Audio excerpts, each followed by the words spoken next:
Perkataan-perkataan Agur bin Yake. Perkataan Agur bin Yake dari Masa. Tutur kata orang itu, aku berlelah-lelah ya Allah, aku berlelah-lelah sampai habis tenagaku. Sebab aku ini lebih bodoh daripada orang lain. Pengertian manusia tidak ada padaku. Juga tidak kupelajari hikmat, sehingga tidak dapat ku kenal yang maha kudus. Siapakah yang naik ke surga lalu turun? Siapakah yang telah mengumpulkan angin dalam genggamnya? Siapakah yang telah membungkus air dengan kain?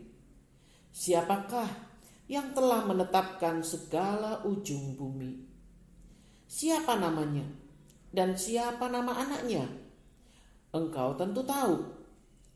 Semua firman Allah adalah murni. Ia adalah perisai bagi orang-orang yang berlindung padanya. Janganlah menambahi firman-Nya, supaya engkau tidak ditegurnya dan dianggap pendusta. Dua hal aku mohon kepadamu. Jangan itu kau tolak sebelum aku mati, yakni jauhkanlah daripadaku kecurangan dan kebohongan. Jangan berikan kepadaku kemiskinan atau kekayaan. Biarkanlah aku menikmati makanan yang menjadi bagianku. Supaya kalau aku kenyang, aku tidak menyangkalmu dan berkata, siapa Tuhan itu? Atau kalau aku miskin, aku mencuri dan mencemarkan nama Allahku. Jangan mencerca seorang hamba pada tuannya, supaya jangan ia mengutuki engkau dan engkau harus menanggung kesalahan itu. Ada keturunan yang mengutuki ayahnya dan tidak memberkati ibunya. Ada keturunan yang menganggap dirinya tahir, tetapi belum dibasuh dari kotorannya sendiri. Ada keturunan yang berpandangan angkuh, yang terangkat kelopak matanya. Ada keturunan yang giginya adalah pedang, yang gigi geliginya adalah pisau, untuk memakan habis dari bumi orang-orang yang tertindas, orang-orang yang miskin di antara manusia. Si lintah mempunyai 2 anak perempuan, untukku dan untukku. Ada 3 hal yang tak akan kenyang. Ada 4 hal yang tak pernah berkata cukup. Dunia orang mati dan rahim yang mandul, dan bumi yang tidak pernah puas dengan air, dan api yang tidak pernah berkata cukup. Mata yang mengolok-olok ayah dan enggan mendengarkan ibu akan dipatuk gagah lembah dan dimakan anak raja wali. Ada 3 hal yang mengherankan aku, bahkan ada 4 hal yang tidak aku mengerti. Jalan raja wali di udara, jalan ular di atas cadas, jalan kapal di tengah laut, dan jalan seorang laki-laki dengan seorang gadis. Inilah jalan perempuan yang berzina. Ia makan, lalu menyekam mulutnya dan berkata, aku tidak berbuat jahat. Karena 3 hal bumi gemetar, bahkan karena 4 hal ia tidak dapat tahan. Karena seorang hamba kalau ia menjadi raja, karena seorang bebal kalau ia kekenyangan makanan, karena seorang wanita yang tidak disukai orang kalau ia mendapat suami, dan karena seorang hamba perempuan kalau ia mendesak kedudukan nyonyanya. Ada 4 binatang yang terkecil di bumi, tetapi yang sangat cekatan. Semut, bangsa yang tidak kuat, tetapi menyediakan makanannya di musim panas. Pelatuk, bangsa yang lemah, tetapi yang membuat rumahnya di bukit batu. Belalang, yang tidak mempunyai raja, namun semuanya berbaris dengan teratur. Cicak, yang dapat kau tangkap dengan tangan, tetapi juga ada di istana-istana raja.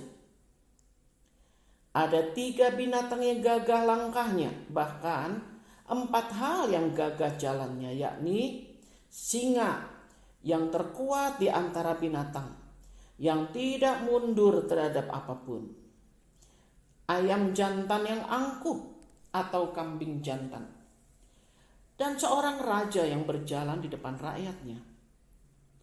Bila engkau menyombongkan diri tanpa atau dengan berpikir, tekapkanlah tangan pada mulut.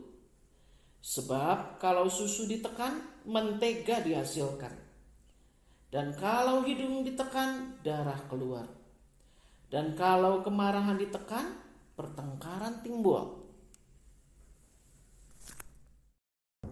Shalom saudara-saudara yang terkasih, kita jumpa dalam saat teduh bersama dengan kitab Amsal selama 1 bulan. Dan hari ini kita tiba di tanggal ke-30. Judul perenungan kita pada hari ini adalah 2 permohonan sebelum mati. Kita berdoa ya, supaya Tuhan memberikan kita hati yang bijaksana, hati yang berhikmat, yaitu hati yang dituntun oleh kebenaran Tuhan. Perilakunya, pikirannya dituntun oleh firman Allah. Dan Roh Kudus akan memberikan kita kerendahan hati dan kelembutan hati untuk bisa melakukan firman Tuhan. Dan saudara-saudara, pasal ini, pasal 30, terbagi menjadi 3. Yang pertama adalah doa. Doa yang pertama dinaikkan oleh seorang yang merasa dirinya bodoh, merasa dirinya gagal, merasa dirinya kosong, karena dia tidak mempelajari firman Tuhan, sehingga dia tidak mengenal Allah. Jadi saudara-saudara, orang yang rindu mengenal Tuhan, rindu mengenal Allah, jawabannya ada pada firman Tuhan. Ada pada hikmatnya, yaitu pada firman-Nya. Siapakah Tuhan itu? Apakah dia Tuhan yang menguasai surga, yang turun, yang ada di surga, kemudian turun dan kemudian naik lagi? Dia yang menggenggam angin pada tangannya, dia yang mengerti tentang ujung bumi dan segala macam. Semuanya ada pada firman Tuhan. Jadi saudara-saudara, kalau kita mau belajar mengenal Tuhan, dekatlah dengan firman Tuhan. Jadi firman Tuhan ini murni. Apa yang kita dapat dari Tuhan itu murni. Jadi jangan ditambah, jangan dikurang sesuai dengan pemahaman kita, tetapi firman Tuhan yang akan menuntun kita mengenal Dia. Dan di dalam doa orang ini, saudara-saudara, doa yang tadi adalah doa ingin mengenal Tuhan dan minta supaya Roh Kudus atau hikmat Allah menuntunnya. Yang kedua adalah doa. Ada 2 permohonan sebelum aku mati. Permohonan pertama adalah, jauhkanlah daripadaku kecurangan dan kebohongan. Oh saudara-saudara, banyak orang berpikir kecurangan dan kebohongan adalah hal yang kecil. Tetapi bagi pemazmur mengatakan kecurangan dan kebohongan adalah ciri-ciri bukan anak Tuhan. Ini adalah ciri-ciri dari kegelapan. Ciri-ciri daripada setan, penentang Allah itu sendiri. Oleh sebab itu dia berkata, jauhkanlah Tuhan aku dari kecurangan dan kebohongan. Karena begitu aku masuk di situ, maka ciri-ciri dari kegelapan, ciri-ciri daripada dunia roh jahat itu kita hidupi. Sedangkan kita adalah anak Tuhan. Anak Tuhan yang murni, tidak ada kecurangan, tidak ada kebohongan. Oleh sebab itu dia berkata, jauhkanlah daripadaku kecurangan dan kebohongan. Lalu yang kedua, jangan berikan kepadaku kemiskinan atau kekayaan, supaya jangan ketika aku kenyang, aku malah menyangkalmu dan tidak ingat siapa yang memberikan semua anugerah, kekenyangan dan kelimpahan ini. Dan jangan sampai ketika aku miskin, aku malah mencuri dan mempermalukan nama Tuhan.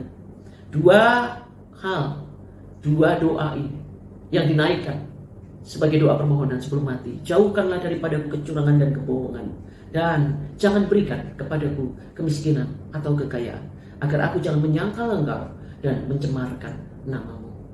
Lalu saudara-saudara, kalau yang tadi kita bicara soal doa, maka bagian kedua adalah 5 jenis keturunan. Mari kita memikirkan siapa kita. Siapa kita? Apakah kita termasuk dari jenis 5 jenis keturunan ini? Keturunan yang pertama adalah keturunan yang mengutuki ayahnya dan tidak memberkati ibunya. Oleh sebab itu, jika kita masih memiliki orang tua dan bersikap sebagai seorang anak yang masih memiliki orang tua, jangan sampai kita mengutuki orang tua kita. Jangan sampai kita tidak memberkati mereka. Karena Allah akan menjauhkan berkat dari anak-anak yang demikian. Firman Allah berkata, hormatilah orang tuamu, hormatilah ayah dan ibumu. Di tanah di mana engkau berada, maka aku akan memberkati engkau. Demikian janji firman Allah. Keturunan yang kedua adalah keturunan yang menganggap dirinya baik, tapi ternyata kehidupannya penuh dengan dosa. Ini keturunan yang munafik. Kalau di depan-depan orang, di depan kelihatannya baik, tapi dia punya rahasia sendiri. Dia punya misteri yang tidak diketahui oleh orang lain. Di kamarnya, di daerah-daerah di mana dia tidak ada seorang pun dikenal, di tempat di mana tidak ada yang tahu, dia menjadi orang yang berbeda. Keturunan yang munafik, yang menganggap diri baik, tetapi ternyata penuh dengan dosa. Kemudian keturunan yang ketiga adalah keturunan yang angkuh, yang menganggap dirinya paling baik, paling hebat, paling dibandingkan dengan yang lainnya. Dia tidak bisa menerima yang lainnya. Dia disebut sebagai keturunan yang angkuh. Lalu yang keempat, keturunan yang perkataannya tajam bagaikan pedang. Kalau dia marah, kalau dia mengumpat, kalau dia mengatakan apa-apa, keluar dari hatinya adalah perkataan-perkataan tajam yang membuat orang terluka, yang membuat saudara bersaudara menjadi bertengkar, orang tua dan anak menjadi terpecah-pecah. Karena apa? Luka sebab perkataan-perkataan yang tajam. Oh Tuhan Yesus tolong ya, supaya kita dijauhkan dari keturunan-keturunan yang demikian. Lalu yang berikutnya, keturunan yang kelima adalah keturunan yang tidak pernah puas, saling berebutan harta.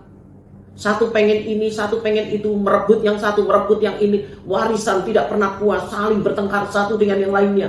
Ribut tanda tangan palsu, kemudian memenjarakan orang tua. Ribut adik kakak, saling memenjarakan ke pengadilan. Wow, itu keturunan yang tidak pernah puas, yang bertengkar dan berebutan dengan harta. Dijauhkan kita dari 5 keturunan ini. Kita sebagai orang yang menjadi anak dijauhkanlah dari mengutuki ayah dan tidak memberkati ibu, atau menganggap dirinya baik tapi sebenarnya kita adalah orang yang jahat. Yang ketiga, angkuh. Yang keempat, memiliki perkataan tajam. Yang kelima, tidak pernah puas dengan harta. Dan kita berdoa supaya Tuhan menolong agar keturunan-keturunan kita tidak demikian, tetapi menjadi orang-orang yang benar di hadapan Tuhan. Yang ketiga, saudara-saudara, belajar dari binatang. Mari kita belajar dari binatang-binatang kecil yang Tuhan taruh di dalam kita dan dibicarakan, bahkan disebut namanya secara jelas, yaitu semut. Semut yang rajin. Dia tidak pernah tahu situasi keadaan apapun, dia akan terus bekerja. Dia tidak pernah berhenti. Dia tahu apa yang dikerjakannya ada hasilnya. Itu semut. Kemudian yang kedua, pelanduk. Pelanduk yang cerdik. Dia tahu bagaimana dia sembunyi di batu tanah itu, yang batu keras itu. Dia bersembunyi di situ. Seperti seseorang yang tahu ketika bahaya datang. Dia tahu bahwa dirinya tidak akan pernah aman kecuali dia bersembunyi kepada batu karang yang teguh, yaitu Tuhan Yesus. Kita tahu perlindungan kita, larilah ke sana, bukan ke orang lain, bukan minta tolong kepada orang-orang, bukan berharap kepada manusia, dan bukan berharap kepada kemampuan diri kita sendiri. Karena pelanduk mengajari kita untuk tahu tempat di mana aman berlindung. Tuhan adalah batu karang yang teguh. Kemudian belalang. Tidak ada pemimpin, tidak ada rajanya, tetapi teratur. Apakah kita memanage hidup kita dengan teratur? Apakah kita menggunakan waktu-waktu kita dengan teratur? Apakah kita mengelola semua yang Tuhan percayakan dengan teratur? Belalang mengajari kita tentang keteraturan. Saudara-saudara, yang kelima, cicak. Binatang yang pandai menyesuaikan diri. Dia tahu ada di rumahnya orang sederhana, tetapi dia juga ada di istana raja. Dia bisa menyesuaikan diri dengan baik. Dia tidak perlu berubah wajah ketika dia ada di istana, kemudian berubah wajah ketika dia ada di rumah orang miskin. Dia tidak perlu berubah wajah. Dia menjadi seperti apa dirinya, tetapi dia sangat mampu menyesuaikan diri. Dia ada dimanapun, saudara-saudara. Demikian juga orang-orang benar. Biarlah kita menjadi orang-orang ada dimanapun, menjadi seperti apa adanya kita. Kita tidak perlu berubah muka, berubah wajah, berubah cara, menjadi orang-orang yang tetap apa adanya kita, jujur. Tetapi kejujuran yang benar, ya, bukan kejujuran yang kasar dan penuh dosa, tetapi kejujuran yang dipimpin oleh kebenaran dalam hati yang lembut, hati yang rendah. Mari kita belajar dari 4 binatang ini yang telah ditulis oleh Roh Kudus secara khusus. Dan kita percaya, saudara, bahwa hidup kita akan semakin bijak ketika kita memberi diri kita untuk dipimpin dan mau terus belajar. Puji Tuhan, saudara-saudara yang kekasih, Tuhan memberkati kita. Mari kita menjadi seperti seorang yang berkata, Tuhan, aku ingin mengenalmu. Aku ingin mengenal. Dan aku juga akan mengenal engkau dari firman. Karena firmanmu adalah murni. Aku akan terus menggali siapa engkau, siapa dirimu lewat kebenaran firman. Dan kemudian ada doa, dua hal. Sebelum mati, yang perlu juga menjadi doa kita. Jauhkanlah aku dari kecurangan dan kebohongan. Dan jangan berikan kepadaku kemiskinan dan kekayaan, jika itu justru malah menjeratku jauh daripada Tuhan, menyangkal Engkau atau mencemarkan namamu. Dan mari kita berdoa supaya kita menjadi keturunan yang baik, dan anak-anak kita menjadi keturunan-keturunan yang diberkati Tuhan dengan karakter yang baik, dan belajar dari binatang-binatang yang Tuhan taruh untuk kita lebih bijaksana dan berhikmat. Mari kita berdoa. Bapa dalam surga, terima kasih untuk pasal 30. Terima kasih Tuhan karena kami percaya tidak ada satu pun di dalam dunia ini yang dapat membawa kami mengenal Engkau selain firman. Tidak ada Bapa. Firman-Mu adalah murni yang mengajari kami tentang siapa Tuhan. Dan tolong Bapak agar kami menaruh firman-Mu di dalam hati kami, sehingga kami dituntun oleh firman untuk lebih mengenal Engkau. Kami bersyukur ya Bapak untuk doa yang dicontohkan dari kitab Amsal 30 ini. Jauhkanlah dari kami ya Bapak kecurangan dan kebohongan, karena itu bukan karakter kebenaran. Tidak ada Engkau di situ. Tuhan, semua kebiasaan curang, kebiasaan bohong, Tuhan tolong Kau pangkas dari kehidupan kami, karena kami mau menjadi orang-orang benar. Dan kami berdoa Bapa, jauhkanlah kepada kami untuk kami menyangkal Engkau ketika kami kaya, dan mencemarkan namamu ketika kami miskin. Kami mau supaya kehidupan kami tetap memuliakan Allah dalam segala keadaan, karena semua yang Tuhan berikan kepada kami berasal dari-Mu. Berkatilah keturunan kami Bapa, supaya kami bisa menjadi keturunan yang benar, dan anak cucu kami juga adalah orang-orang yang benar. Perilaku mereka diberkati oleh Tuhan, ditolong oleh Tuhan, dituntun oleh kebenaran. Terima kasih Bapa. Kami bersyukur karena Engkau memberikan kami orang-orang, benda-benda, binatang-binatang yang kepadanya kami bisa belajar. Kami bisa belajar dari semut, kami bisa belajar dari pelanduk, kami bisa belajar daripada pelalang dan juga cicak. Tuhan memberkati kami, karena dari mereka hidup kami akan terarah dan semakin baik. Terima kasih Bapak. Kami menyerahkan tanggal 30 ini ke dalam tangan Tuhan. Kami bersyukur karena kami tahu Allah Ebenezer yang menyertai kami sampai pada tanggal 30 ini akan selalu bersama-sama dengan kami dan menolong kami melewati hari-hari kami. Terpujilah Allah yang baik. Dalam nama Yesus kami berdoa. Haleluya. Amin. Puji Tuhan, saudara-saudara yang kekasih. Tuhan memberkati.